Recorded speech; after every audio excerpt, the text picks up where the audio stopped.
Hello, Polish Best for UK here, and welcome to another video. So this is Bangers and Mash, the cassette version loading on the Commodore 64 at the minute. This is by Bizarre.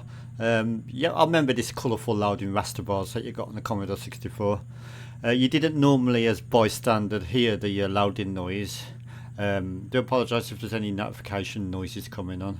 That's just Windows being an ass at the minute. But yeah, okay, so this is Bangers and Mash. I remember having this game as a kid. I don't think I can really remember the Commodore 64 version. I can remember the Spectrum version well. That was pretty good. So this is a Commodore 64 version. You could actually do a modification to your data set, and you could actually make it so you can hear the loading noise if you really wanted to. I did that back in the day. It was there was actually a guide in I think it was Zap64 or maybe Commodore Format magazine. I'm not sure which one. You connected a little pizza buzzer speaker and maybe a resistor to the where it plugs into the Commodore 64, and that would give you the loading noise if you really wanted to. To be honest, it was useful to have the loading noise because you would find it hard to search for a game on a tape if you didn't. Plus the fact that the Commodore 64 auto starts and stops the data set at random intervals. It's got full control over its motor, so that could have made it difficult as well. So let's warp this up because this is going to take a long time to load. So I'm just going to press the warp button on my emulator here. And we'll warp it into it. So now it's at 293% speed, so it should load a lot quicker now.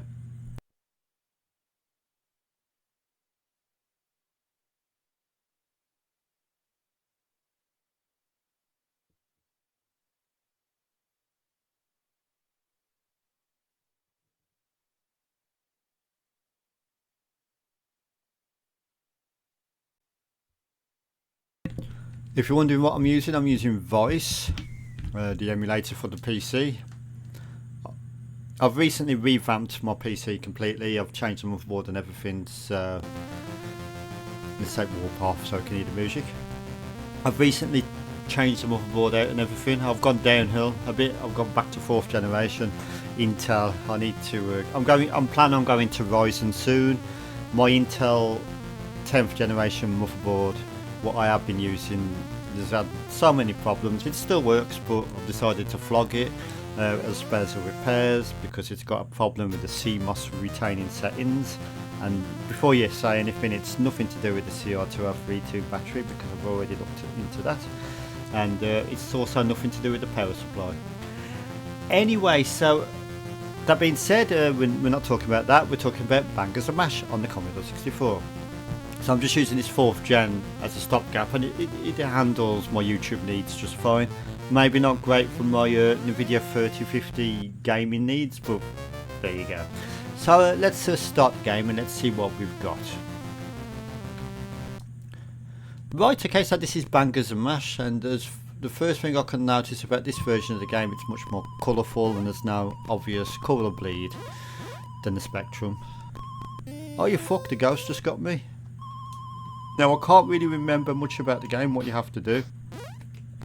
I always remember this game to be an upward scroller. Who had that idea first? Do you think it was Tartio with Rainbow Islands? I think it might have been, because I think that game came out way back when, didn't it, in the 80s. I think this is more of an early 90s game, maybe. So shoot the ladybird. Oh, we have got a basic SID tune.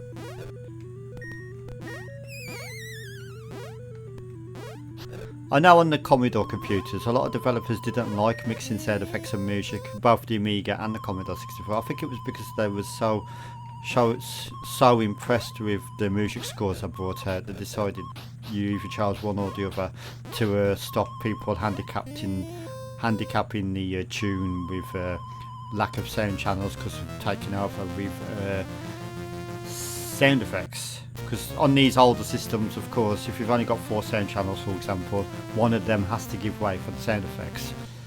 That's quite a... If you want to know a good game where it does that, it's not actually on the Commodore computers at all. Bart vs the Space Mutants on a Nintendo Entertainment System, original Nintendo system. You'll notice that a lot if you try and play that game. It's got music and sound effects simultaneously, but whenever there's a sound effect, the music drops out one of its sound channels. So yeah, this is a good game actually. This is Bangers and Mash, the Commodore 64. I do like this. It's quite fun to play. It's a bit difficult.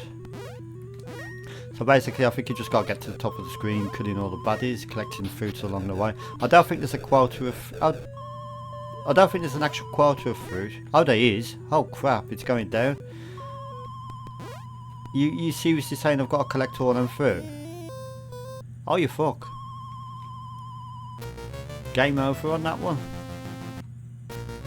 So it was devised by Paul Groves and Edward McLachlan. I apologise if I pronounced your name wrong. This is, yeah, like I said, oh bloody hell, 1990, so that's 34 years ago. Wow. And it's based on the ITV series. It was on CITV for a time as well. I can't really remember the cartoon or whatever it was that well. I'm sure I would have watched it back in the day because we always had CITV on back in the day. Mainly for Nightmare. Oh, you fuck. And Finders Keepers, of course. Right. Oh, it's like I said, it's a difficult game. If you like sort of like Rainbow Islands, you're probably going to like this as well. It's one of them style games. But this has got more of an advantage over Rainbow Islands that you go down as well as up. Once you've gone up, you can't go back down on Rainbow Islands. So yeah, that's Bangers and Mash on the Commodore 64. I'm going to give that one a nice 7 out of 10. I think it's an okay-ish game. So I'd like to thank you for watching. Goodbye! And have a great weekend.